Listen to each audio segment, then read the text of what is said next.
Vamos a abrir nuestras Biblias a la primera carta de los Corintios, capítulo 1, versículo 18 al 25. Primera carta a los Corintios, capítulo 1, versículo del 18 al 25. Le hemos titulado el sermón de esta mañana, La locura de Dios. La locura de Dios.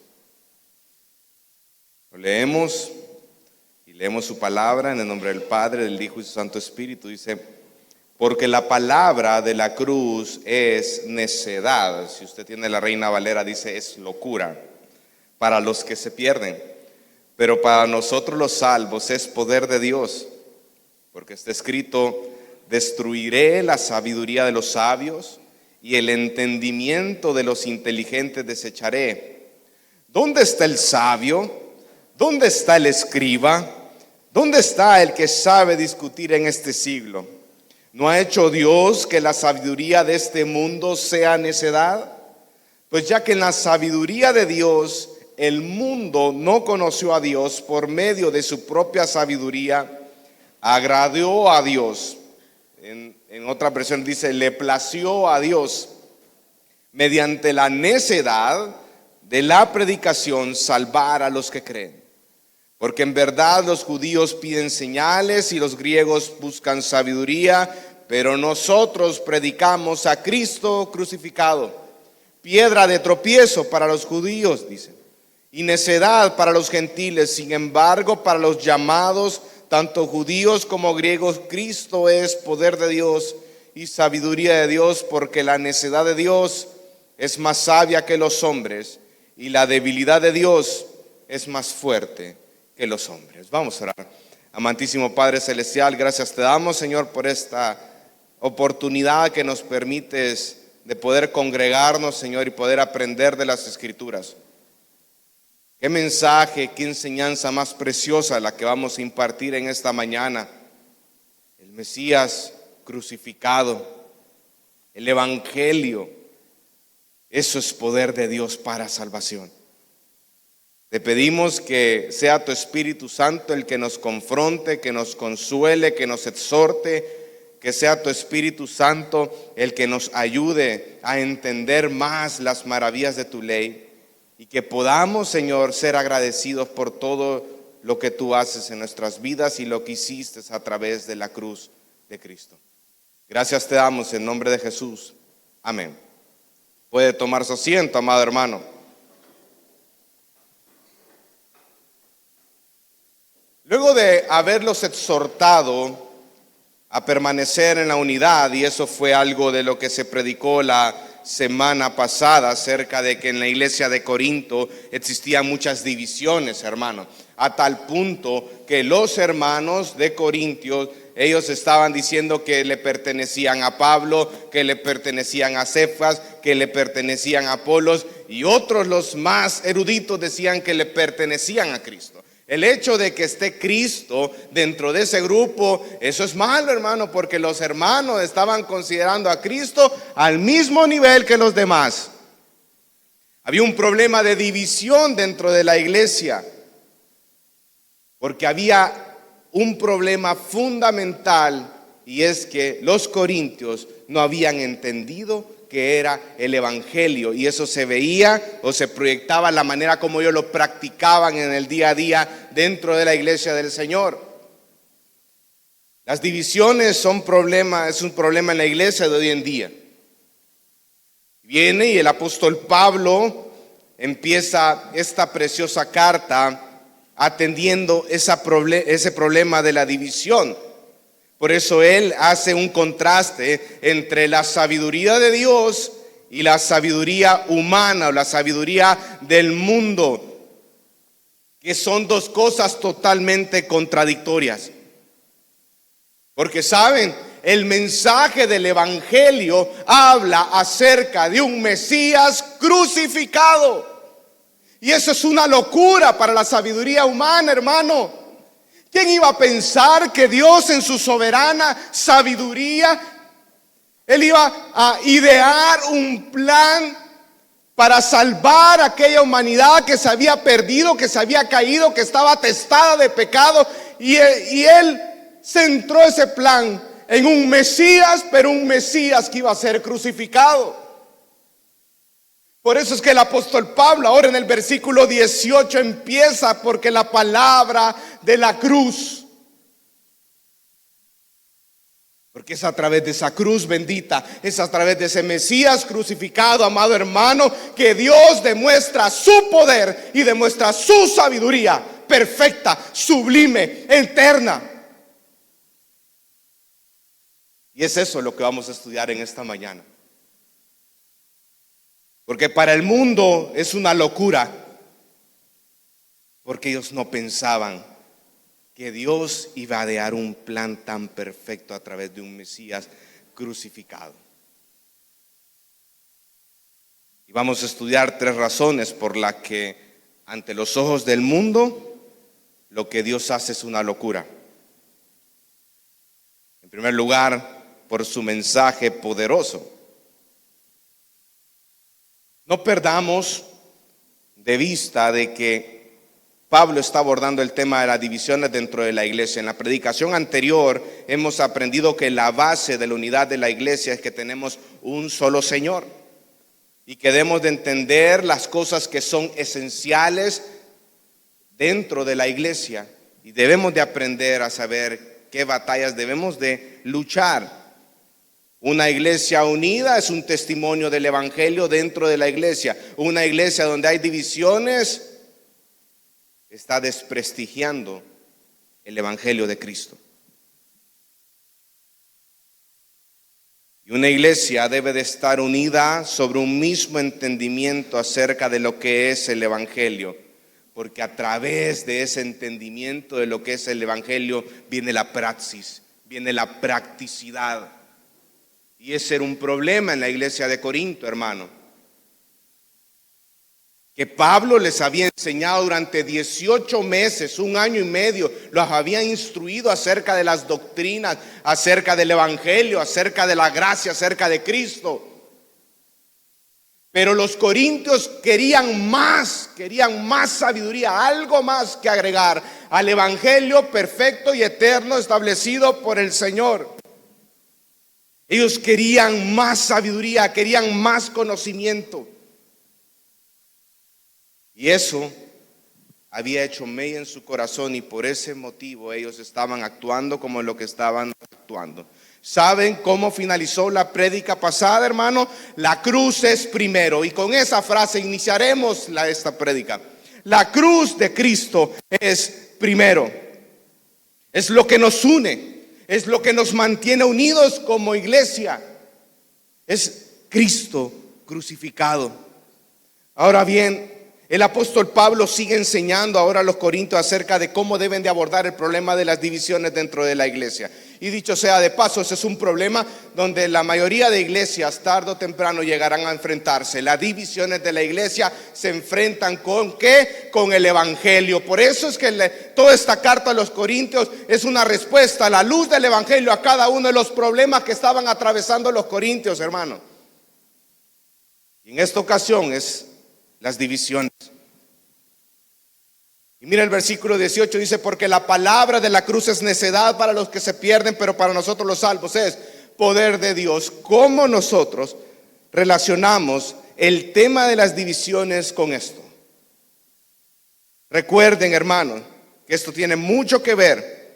Debemos de recordar de que en los tiempos de Corintios había muchas filosofías humanas. Cada filósofo tenía su manera de pensar, su manera de cómo decir acerca del destino de la vida. Había muchas filosofías humanas. Se creen que alrededor de 50 filosofías humanas existían en ese tiempo. Y entonces lo que hacían es que se formaban grupos alrededor de ese pensamiento. Los griegos iban promoviendo ese tipo de filosofías y atrayendo a más personas a tal manera que la cultura estaba dividida filosóficamente en pequeños grupos. Viene el Señor, llama a personas de las tinieblas a la luz dentro de esa ciudad de Corintio. Y ahora estas personas tienen esas filosofías o esas maneras de pensar que quieren traer a la iglesia, que quieren traer al evangelio. Como en la cultura donde ellos vivían, le hacían mucha alusión a la elocuencia de palabras acerca de las personas, de los que daban grandes discursos. Ellos querían implementar eso mismo dentro de la iglesia. Por eso es que estaba ocurriendo ese tipo de problemas, que unos decían: no, yo soy de Apolos. Apolos, dice en el libro de Hechos, que era un poderoso en palabras, en las escrituras, era un gran orador. Pero vienen otros y dicen: no, yo soy de Pablo, aquel que fue fundador, y yo sigo a Pablo. Y otros dicen: no, yo creo que es Pedro, porque Pedro es el líder.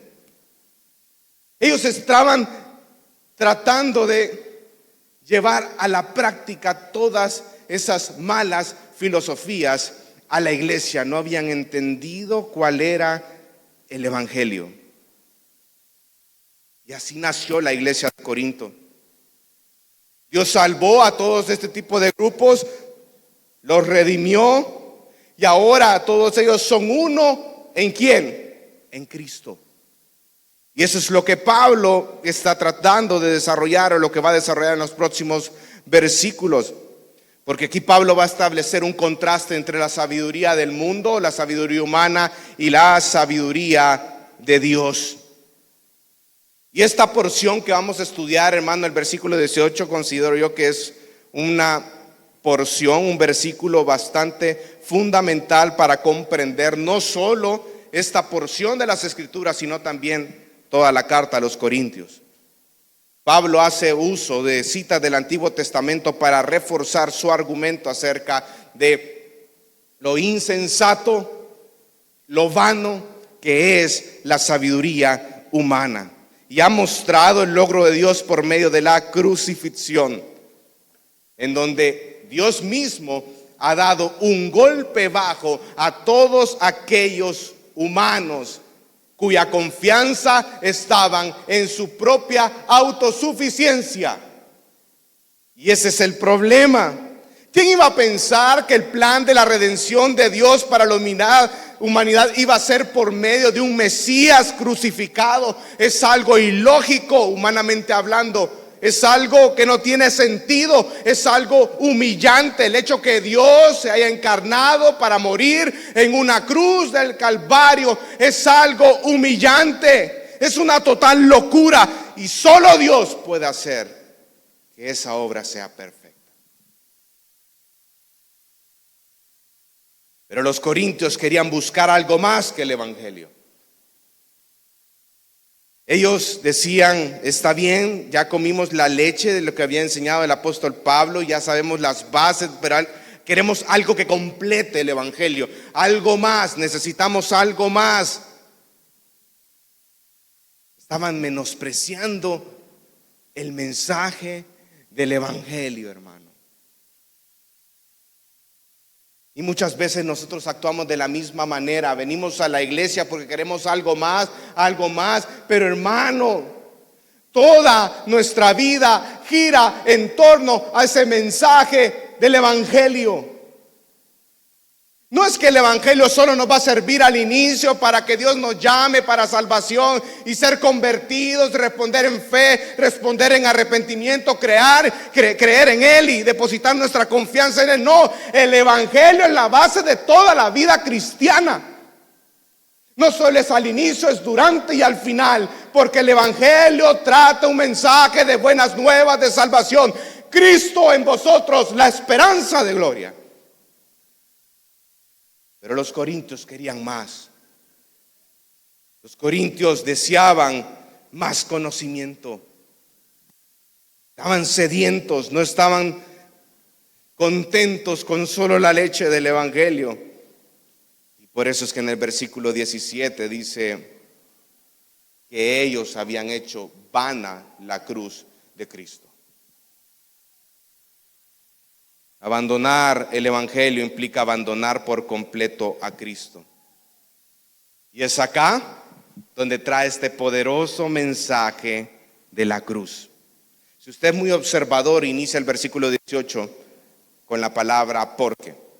Esa palabra porque lo que hace es enlaza, hace un vínculo, conecta el versículo 17 con el versículo 18. Si usted se fija, En el versículo 17 dice que Cristo no me envió a bautizar, sino a predicar el evangelio. ¿No con qué, iglesia? Con palabras, pero son palabras elocuentes. Y luego en el versículo 18 dice, ¿porque qué? La palabra de la cruz. Aquí no se logra ver mucho, pero hay una relación ahí. El mismo término en griego es logos, que ocupa en palabras elocuentes, el que está ocupando en el versículo 18 para decir la palabra de la cruz. En ambos casos se ocupa la misma palabra griega. Existe un logos, una palabra que es palabras elocuentes, haciendo alusión a la sabiduría humana, que pertenece a la sabiduría humana, y existe un logos, palabras, un mensaje cuyo contenido es la cruz. Son dos cosas totalmente contradictorias. En una radica la sabiduría humana y en otro radica la sabiduría de Dios. El contenido de la cruz es la sabiduría de Dios, y es acá donde parte el punto central de su argumento. La cruz, haciendo alusión de la crucifixión y la resurrección de Jesucristo, es necedad para los que se pierden. La Reina Valera dice, es una locura para los que se pierden, porque es a través de la cruz que Dios juzgó al mundo. Es a través de la cruz que Dios condenó al mundo. Y todos aquellos que pertenecen al mundo se encuentran en un proceso de perdición, que culmina con el infierno. Rechazar el mensaje de la cruz, iglesia, conlleva una perdición eterna. Al infierno se van todas aquellas personas que rechazan el mensaje de la cruz, el evangelio. Por eso es que dice en el versículo 18 que esta palabra de la cruz es necedad, pero es necedad o es locura para aquellos que se pierden, porque están rechazando el mensaje de la cruz. Por eso es una locura para ellos. Pero dice en el versículo 18, pero para nosotros, y ahí viene el otro grupo. ¿Quiénes son nosotros? Los salvos. ¿Qué representa esa palabra de la cruz para nosotros los salvos? Para nosotros, iglesia, ¿qué es? Es poder de Dios. Como dice Romanos 1:16, dice que el evangelio es poder de Dios. ¿Para qué? ¿Para milagros? Para salvación. En eso radica el poder de Dios. Eso es lo esencial acá, que la palabra de la cruz es para nosotros los que somos salvos, poder de Dios. La cruz significa para el cristiano el poder de Dios para salvación.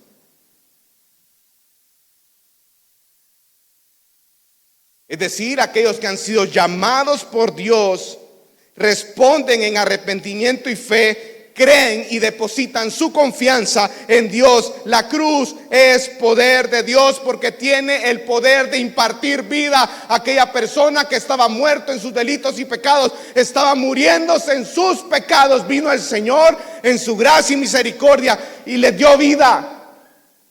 Es poder de Dios para dar salvación, vida eterna, una nueva vida, un nuevo espíritu. Novedad de vida, como dice Romanos capítulo 6, versículo 4. Pero este mensaje destruía la sabiduría de este mundo. Mira el versículo 19. Dice el versículo, porque está escrito, destruiré la sabiduría de los sabios y el entendimiento de los inteligentes desecharé. Los perdidos son todos aquellos que han depositado su confianza en su propia sabiduría, autosuficiencia humana. Y si usted quiere ver un diagnóstico acerca de la humanidad caída, váyase a Romanos capítulo 1 del versículo 17 hasta el 30 y usted puede ver qué es el ser humano. El ser humano se rebela en contra del Señor. El ser humano quiere hacer las cosas a su propia manera. Habiendo conocido a Dios, dice, no le glorificaron a Dios, ni le dieron gracias. Entonces, ¿qué fue lo que hizo el Señor? Los entregó a sus vanos, necios razonamientos, que se fueran allá y que se pierdan.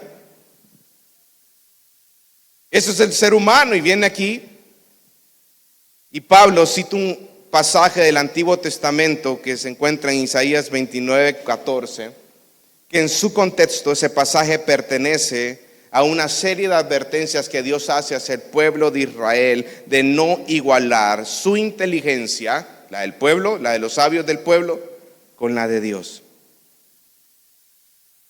Por eso es que Dios dice de Israel que este pueblo con los labios me honra, pero su corazón está lejos de mí. Eso aparece en Isaías 29:13. Entonces Dios le está diciendo, en su contexto, no traten de igualar la sabiduría de ustedes con mi sabiduría, que es eterna, es infinita y es perfecta. Dios anula la sabiduría de los sabios de Israel y desvanece la inteligencia humana. Por eso en el versículo 19, haciendo alusión a Isaías 29:14, dice que Él, ¿qué va a hacer? Va a destruir la sabiduría de los sabios y el entendimiento de los inteligentes va a desechar, va a destruir esa sabiduría. Esa sabiduría que radica en un corazón que está alejado de Dios y en un corazón que es autosuficiente en sí mismo. Él la va a destruir y Él la va a desechar. La insensatez humana, hermano, debe entender usted de que lleva al hombre a pensar que pueden ser más sabios que Dios. Gravísimo error. O incluso algunos piensan de que van a tener la misma sabiduría que Dios. Gravísimo error. ¿Sabe? Dios se opone a aquel tipo de sabiduría que radica de un corazón apartado de Él. Por eso en Romanos 1:24 dice que Dios los entregó a la impureza en la lujuria de sus corazones. Y usted puede decir, sí, pastores, que son los corintios. No, hermano, nosotros muchas veces actuamos de la misma manera. Nosotros pensamos que somos más sabios que el Señor. A veces le reclamamos al Señor por la manera como Él está orquestando las cosas alrededor de mi vida, que es para su propia gloria, pero muchas veces nosotros pensamos que somos más sabios que Dios. Somos necios, no entendemos que es Dios mismo, la sabiduría de Él, lo que nos permite direccionarnos en nuestra vida. Entonces, bajo ese contexto, establecido en Isaías 29:14, viene y el apóstol Pablo empieza a decir 4 preguntas. Mira el versículo 20, ¿con cuál empieza? ¿Dónde está el sabio? Dice. Luego dice, ¿dónde está el escriba y dónde está el que sabe discutir en este siglo? Él sigue con su argumento para hablar acerca de la insensatez de la sabiduría humana, para amarrar un poco lo que había dicho en el versículo anterior, aquel pueblo de Israel que quería ponerse al mismo nivel en cuanto a sabiduría de Dios, o pensaban que su sabiduría era superior de Dios. Dice Dios, ¿dónde está el sabio? Ese es un sarcasmo, hermano. ¿Dónde están aquellos que decían que sabían más que mí? Dice el Señor, ¿verdad? Un sarcasmo que también en su palabra en Isaías 19:12 se lo voy a leer, dice lo siguiente: pues bien, ¿dónde están los sabios? Que ellos te declaren y te hagan saber lo que el Señor de los ejércitos ha determinado contra Egipto.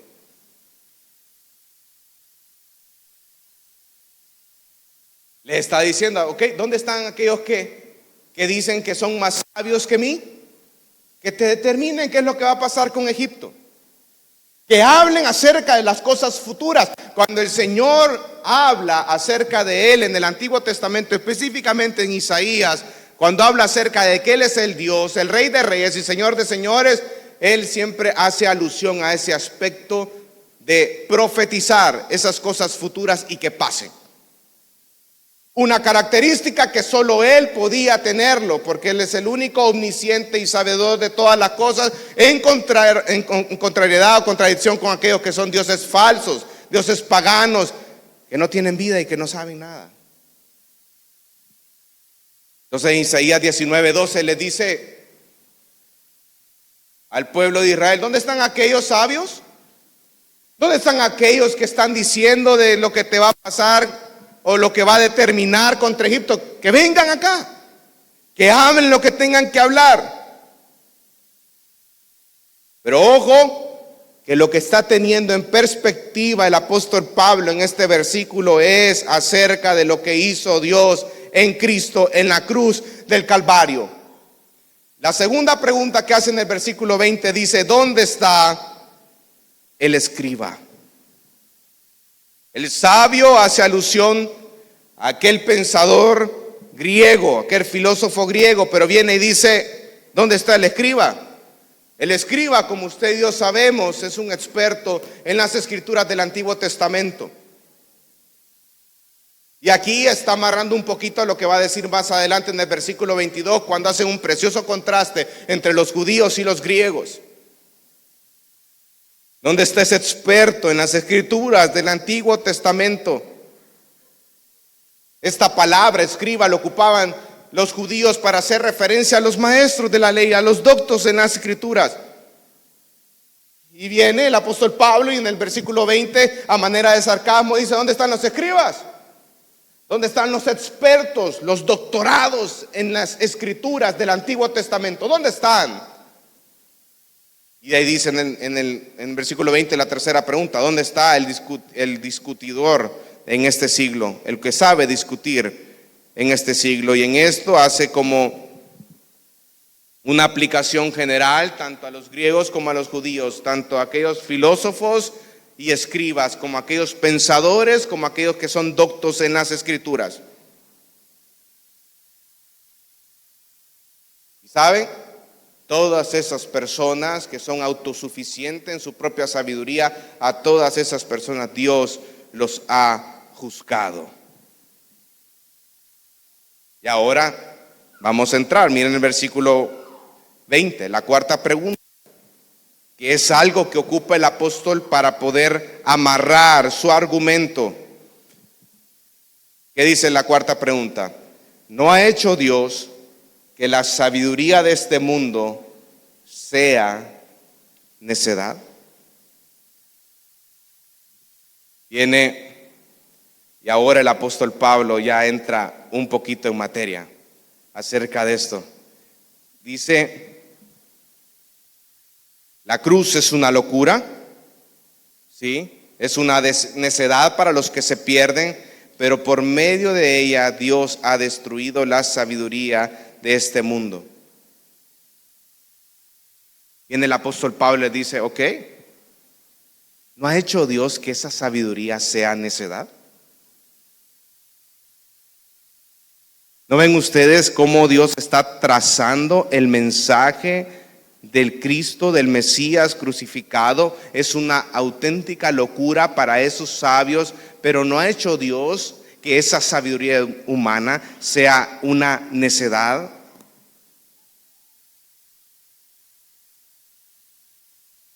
Profesando ser sabios, dice la Sagrada Escritura en Romanos capítulo 1, versículo 22, ellos se hicieron necios. El ser humano, hermano, siempre ha querido el control de todo lo que le acontece. Siempre ha buscado gobernar todo lo que sucede en su vida. Siempre han buscado ser autosuficiente y ha buscado maneras lejos del evangelio para negar a Dios. Un ejemplo de ello usted lo puede ver en el libro de Génesis, la Torre de Babel. Ellos querían construir una torre para ser como aquel Dios, para alcanzar aquel Dios. Siempre ha existido eso y es producto del pecado del corazón del hombre. Pero mira el versículo 21. Dice: pues ya que en la sabiduría de Dios el mundo no conoció a Dios. Es bien determinante en el versículo 21 cómo cataloga esto. El mundo jamás, jamás de los jamases va a conocer a Dios a través de la sabiduría humana. No se va a conocer a Dios. Por eso es que en el versículo 21, esa sabiduría del mundo nunca te va a llevar a conocer a Dios. Esa locura, esa necedad, nunca va a llevarte a conocer a Dios, porque toda la humanidad está caída. Toda la humanidad está muerta en sus delitos y pecados. Toda la humanidad está alejada de Dios. No quieren nada de Dios. Se están rebelando en contra de Dios. Somos rebeldes de nacimiento. Y queremos ir en contra de lo que la palabra de Dios establece. Y queremos ir en contra de todo lo que Dios ha establecido. Por consecuencia, dicen Romanos, que ellos, habiendo conocido a Dios, no le glorificaron a Dios ni le dieron gracias, sino que su necio corazón fue entenebrecido y ellos se volcaron a la idolatría. Empezaron a ser dioses humanos bajo sus propios razonamientos. Cambiaron la gloria de Dios incorruptible por una imagen de un forma de hombre corruptible, de aves, de cuadrúpedos y de reptiles, dice Romanos capítulo 1, versículo 23. ¿Cuál es el resultado de la sabiduría del hombre, de la sabiduría del mundo? Es la idolatría, ir en contra de lo que Dios. Como no conozco a Dios, yo voy a ser Dios. Cualquier cosa que yo pueda ver, percibir, tocar, palmar, voy a idolatrar esa figura. Llámese hombres, llámese animales, llámese reptiles, llámese aves. Pero cambiaron la gloria de Dios incorruptible por una imagen corruptible. Sea hombre, sea animal, sea lo que sea. El verdadero conocimiento de Dios, hermanos, solo viene por medio del Espíritu Santo a través de la predicación del Evangelio. Solo así podemos nosotros conocer a Dios. Usted y yo podemos entender un poco de lo que es Dios, porque a la luz de las Escrituras Dios nos ha iluminado, nos ha hecho nacer de nuevo y nos ha dado una mente para poder entender las verdades de las Escrituras. Nos ha iluminado para poder conocerlo más a Él. Pero el verdadero conocimiento solo puede venir por medio del Espíritu Santo a través del Evangelio. Y es acá donde entramos al siguiente punto: el poder y la sabiduría de Dios. Dice, pues ya que en la sabiduría de Dios el mundo no conoció a Dios por medio de su propia sabiduría, agradó a Dios, le plació a Dios mediante la necedad o la locura de la predicación salvar a los que creen.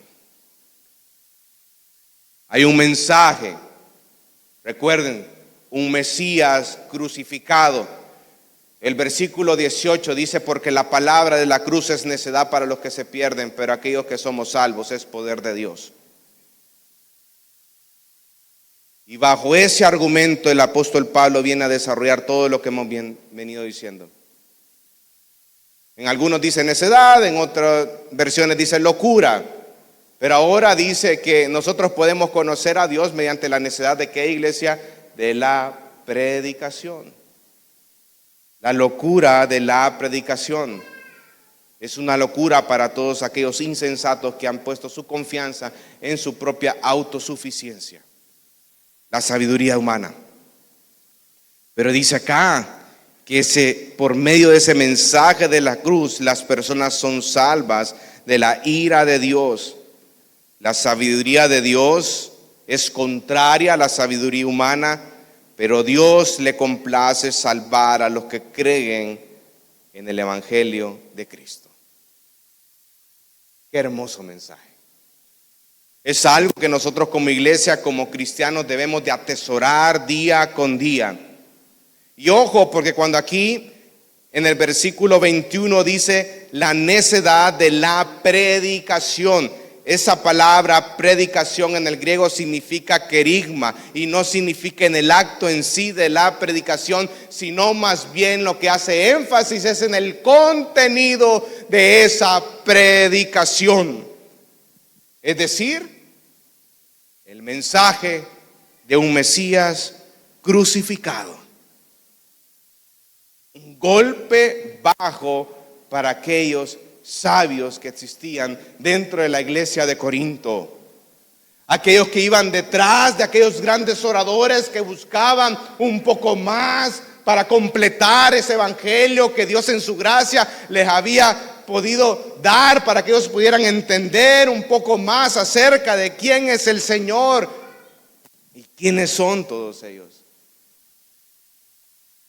Entonces viene él y el apóstol Pablo le dice la necedad de la predicación, pero no estoy hablando del acto en sí de la predicación, amados hermanos de Corintios. Estoy hablando del contenido de esa predicación. Estoy hablando del Mesías crucificado. Estoy hablando del evangelio.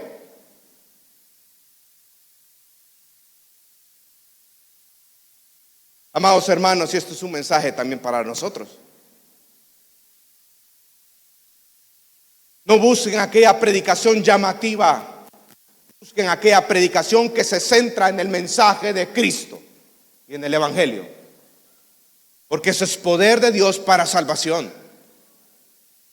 Las iglesias de hoy en día están tan atestadas en los púlpitos de mensajes vanos, huecos, centrados en sabiduría humana, ineficaz, inservible. No sirven para nada aquellos mensajes que vienen detrás de una sabiduría, una filosofía humana.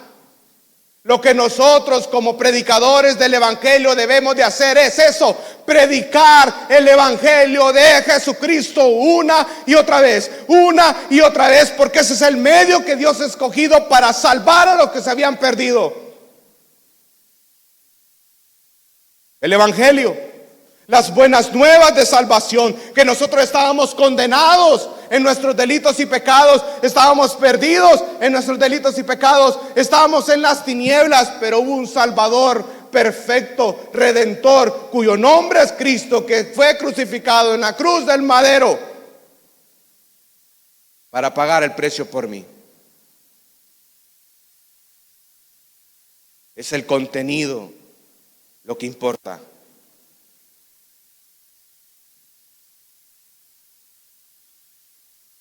El creyente deposita toda su confianza en Dios. Porque al escuchar este mensaje del evangelio, Dios lo hace nacer de nuevo.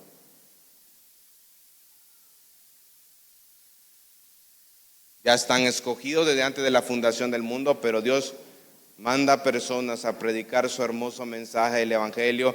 Y todos acá que hemos sido salvos por Dios a través de ese precioso mensaje, hemos sido salvos. Cuando el creyente, Dios los hace nacer de nuevo, ellos responden en fe y en arrepentimiento y depositan su confianza en Dios. ¿Y cómo responde el creyente ante este llamado hecho por Dios mismo? En obediencia a sus mandamientos establecidos en las Escrituras. Por eso es que dice el versículo 21 al final, que agradó a Dios mediante la necedad de la predicación salvar a los que creen. Versículo 22. Y aquí vamos a entrar en una serie de conceptos que es muy bonito, un contraste muy bonito acerca de los griegos y de los judíos. Mira el versículo 22, dice: porque en verdad los judíos piden señales y los griegos buscan sabiduría. ¿Sabe lo que representa estos dos, los griegos y los judíos? Representan las idolatrías básicas de la humanidad. Porque en la sabiduría del hombre, Dios debe actuar como un títere complaciendo todos los deseos carnales que yo quiero. Yo empiezo a buscar cómo manipulo a Dios y es de un Dios hecho a mi manera, en mis razonamientos. Yo quiero que Dios cumpla mis deseos egoístas, buscando lo que yo considero mejor para mi vida. Idolatría. Me encanta, y cito al teólogo Gordon DeFeet, dice, la idolatría máxima consiste en insistir en que Dios se amolde a nuestras propias opiniones previas de cómo un Dios razonable debería de hacer las cosas. Eso es lo que hace el pecador. El pecador busca amoldar un Dios conforme a sus propios razonamientos, un Dios hecho a su medida. ¿Usted alguna vez, en un acto de desesperación o de necedad, usted le ha dicho a Dios cómo debería de hacer las cosas en su vida? ¿O ha tratado usted alguna vez, en base a sus razonamientos, meter a Dios en esos razonamientos pecaminosos? Nosotros conocemos de Dios, hermano, ¿a través de qué? De las Escrituras. Y es nuestra responsabilidad escudriñarlas día con día para poder conocer un poco más la persona de Dios, para adorarle a Él en espíritu y en verdad. Pero muchas veces nosotros, el Dios en el cual creemos es un Dios acomodado a nuestros pensamientos. Y de ahí viene la praxis. Como no he conocido quién es Dios a la luz de las Escrituras, entonces yo, en base a lo que yo tengo, a mi bagaje de conocimiento, trato de practicar. Y eso es una mala praxis. Y eso ocurre en las iglesias de hoy en día. Por ejemplo, en el legalismo. ¿Sabe usted que el legalismo es una idea, un concepto erróneo acerca del carácter de Dios? Porque el legalista no entiende el amor y la misericordia de Dios. Y como ellos no entienden eso, entonces ellos proyectan su legalismo a los demás. Tuercen el evangelio y hacen un Dios a su medida. Idolatría. Y eso es lo que está diciendo acá en este versículo 22.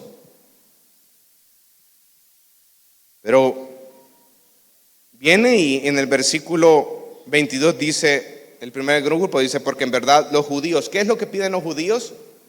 Las señales. Los judíos, amados hermanos, ellos esperaban un Mesías, pero un Mesías que iba a restaurar la gloria anterior. Ellos esperaban un Mesías que iba a destronar el imperio romano en ese momento, que iba a venir con espada, con un brazo fuerte, con un brazo de hierro, a destruir todo, a imponer su gobierno. Eso es lo que esperaban los judíos. Por eso los judíos, cuando se encontraron con Jesucristo, ¿qué era lo que le pedían los judíos a Jesucristo? Danos señales. Danos señales. Y constantemente ellos le estaban diciendo, danos señales. Muéstranos, danos una señal. Pero Jesús, que les decía, señal no se les será dada, sino más bien, decía en Mateo, si no me equivoco, decía, no les será dada sino aquella que se le fue dada al profeta Jonás, que así como estuvo Jonás 3 días en el vientre de un pez, así estará el Hijo del Hombre. Y empieza a decir, porque ellos en varias ocasiones le pedían a Dios que le mostraran una señal, algo que demostrara su poder mesiánico, porque ellos estaban esperando un libertador poderoso que actuara con dureza, que destruyera todo el imperio romano en ese momento. Y su idolatría, ¿en qué consistía? En tener a un Dios calculado. un Dios hecho a su medida.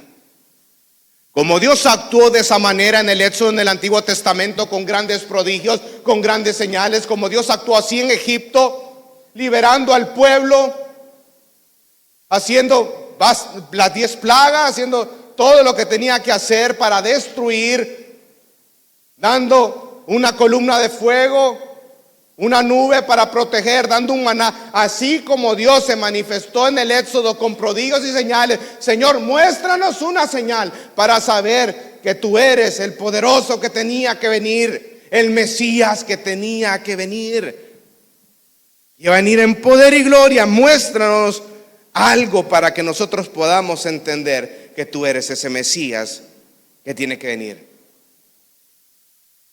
Ellos pensaban que Dios, así como actuó en el Antiguo Testamento, iba a actuar de esa manera, y pensaban que esa era la medida. Si Dios no actuaba así, no era Dios. Idolatría.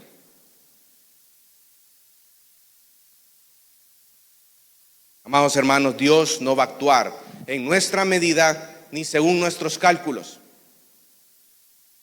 Dios va a actuar de las maneras de lo que más gloria le trae. Y si eso, lo que más gloria le trae, es lo que menos quieres tú, pues eso va a pasar.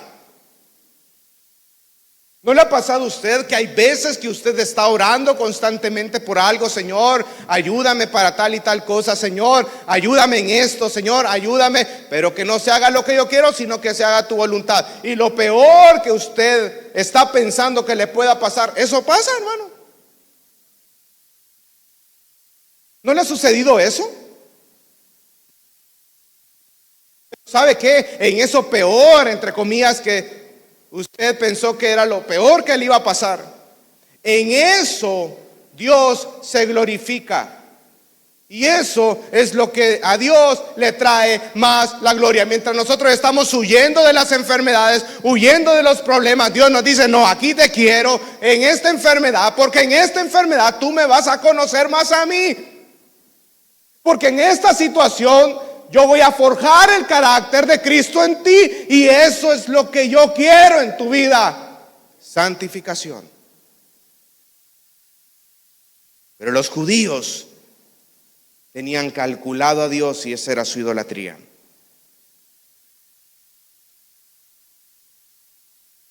Y Dios no necesita de milagros, ni de señales, ni de nada, hermano.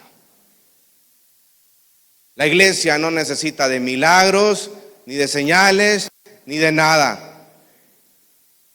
El mayor milagro que puede ocurrir en el corazón de un creyente es que este creyente estaba muerto en sus delitos y pecados y ahora Dios le imparte una vida. Eso es un milagrazo, hermano. Es un milagro que nosotros como pecadores estemos congregados en esta iglesia adorando a un Dios vivo y verdadero, y que tengamos un mismo sentir en el evangelio. Eso es un milagro que tengamos a su Espíritu Santo en nuestros corazones. Eso es un milagro que hemos sido redimidos por la sangre del Cordero, hemos sido reconciliados, y ahora los que estaban lejos de Dios estamos cerca delante de Él, delante de su trono, orando, intercediendo constantemente. Eso es un milagro, y es un milagro ser llamado hijo o hija de Dios. Los judíos piden señales,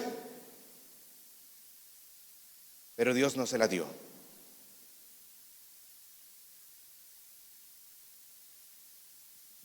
Pero viene el Señor, y ese Mesías que ellos esperaban con poder, con triunfo, que viniera en gloria, con un reinado, con brazos de hierro, algo glorioso, presentó, pero se presentó como un poderoso Mesías crucificado. En la mente del judío eso no existía. Para ellos el Mesías es todo aquello poderoso, y la crucifixión es algo humillante, es algo débil, es algo que para el judío objeto de maldición. Por ese motivo el mensaje de la cruz es una locura para el judío. Los judíos colgaban a los que habían sido apedreados por ser blasfemos o por ser idólatras, y veían el acto de colgar a una persona en un madero como una maldición. Según Deuteronomio 21:23, se lo cito, se lo leo, dice: maldito por Dios el que es colgado de un madero. Por eso la idea, la imagen de un Cristo crucificado no encajaba en su manera de entender a Dios o a las Escrituras. Por eso es que el apóstol Pablo era un fiel perseguidor de los cristianos, porque en ese momento el apóstol Pablo decía: como estos proclaman a un Dios, que Dios hecho en carne vino aquí y murió en una cruz del madero, eso me quiere decir de que esa persona que murió en la cruz del madero es una persona que está bajo maldición. ¿Cómo es posible que Dios mismo se haya hecho maldición?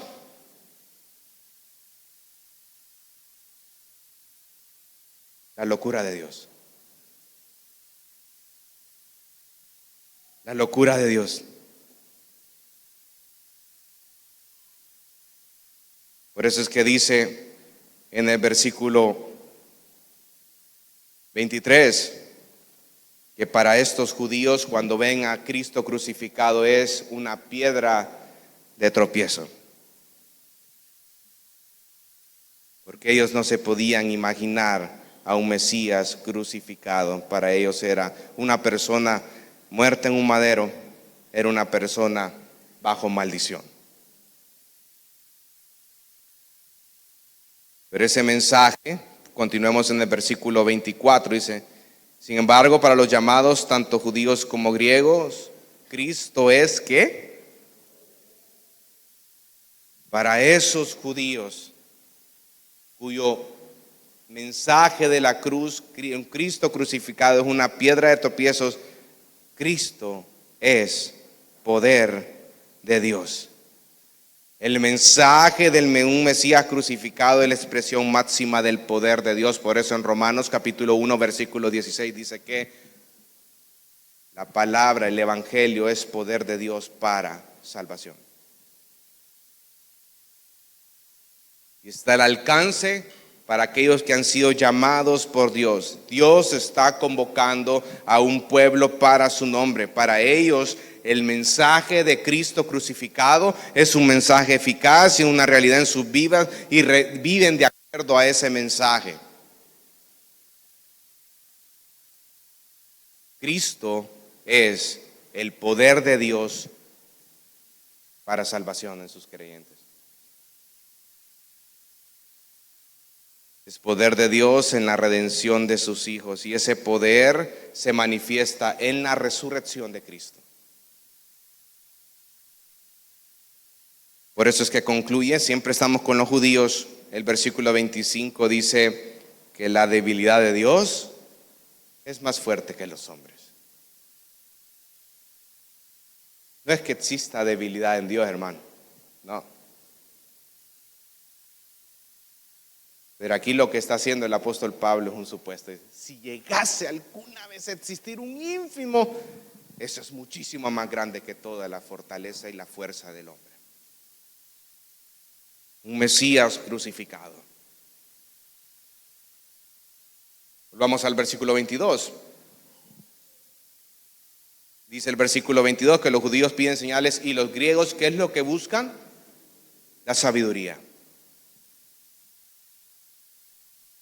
En su contexto eso era algo muy peculiar entre los griegos. Ellos estaban deseosos por saber más, por el aprendizaje, por nuevos conocimientos. Querían conocer nuevas cosas, querían aprender cosas, más y más cosas. Tenían una sed insaciable por el aprendizaje. Eso pasaba con los griegos. Y su idolatría consistía en concebir a Dios por medio de su razón. No es que es pecaminoso hacer uso de la razón en la fe, no, hermano, en ninguna manera. Hebreos 11:1 dice después, la fe, ¿qué es la fe? La certeza de lo que se espera, la convicción de lo que no se ve. Certeza, convicción, raciocinio. Pero el problema es cuando nosotros ponemos la razón por encima de la revelación. Eso es un problema. Porque juzgamos la revelación a la luz de nuestro razonamiento, a la luz de nuestro raciocinio. Nosotros somos personas que están perdidas en sus delitos y pecados. Lo que la Biblia enseña es que la revelación, las escrituras, es lo que debe de gobernar nuestro razonamiento. Una mente cautivada por las escrituras. Pero los griegos trataban de concebir a Dios por medio de su razonamiento. Y eso era su idolatría. Pero dice en el versículo 23 que esa predicación de Cristo crucificado es tropiezo para los judíos, pero para los gentiles que es una necedad. Para los griegos es una necedad. Para que podamos entender un poquito, hermano, la crucifixión era la pena máxima en el Imperio Romano, que se realizaba para aquellas personas que han sido rebeldes, irreverentes, para aquellas personas que han sido insurrectos ante el Imperio Romano y que eran o también eran esclavos. En otras palabras, el hecho de que este Mesías haya sido crucificado es el hecho de decir de que Jesús había muerto como un criminal. Es una total locura para el griego. Tú me estás diciendo que es a través de un Mesías que fue crucificado que viene la salvación, que a través de una persona que fue tratada como un criminal en una cruz del madero es que viene la salvación. Eso es una locura. Es algo totalmente ilógico. Es algo que en la mente de ese griego no cabía. Un Dios que se había hecho crucificar por sus enemigos. ¿Cómo es posible todo eso? ¿Cómo es posible que un esclavo criminal muerto en una cruz no podía ser un Señor y Salvador de la humanidad? Ellos no lo coincidían, ellos no lo imaginaban de esa manera. Ese mensaje de un Mesías crucificado.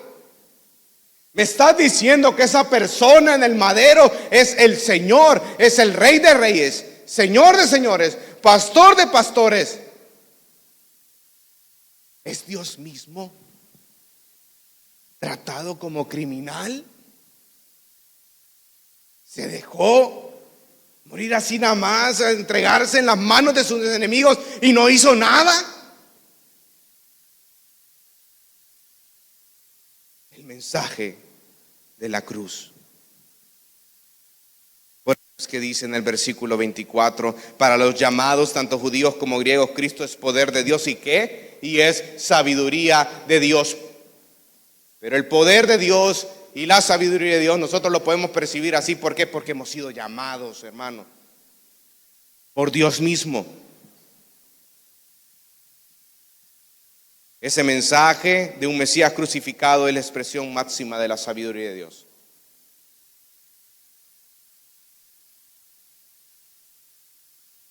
Y aquí no es que el apóstol Pablo está tratando de personificar la sabiduría de Dios en Cristo, no. Acuérdense todo el argumento que viene desarrollando él, la sabiduría de Dios versus la sabiduría del hombre. En otras palabras le está diciendo, Cristo es la expresión máxima de la sabiduría de Dios. Ustedes no lo esperaban así, pero ese Redentor, ese Salvador que fue muerto en una cruz del Calvario, ese es el poder de Dios y la sabiduría de Dios en su máxima expresión.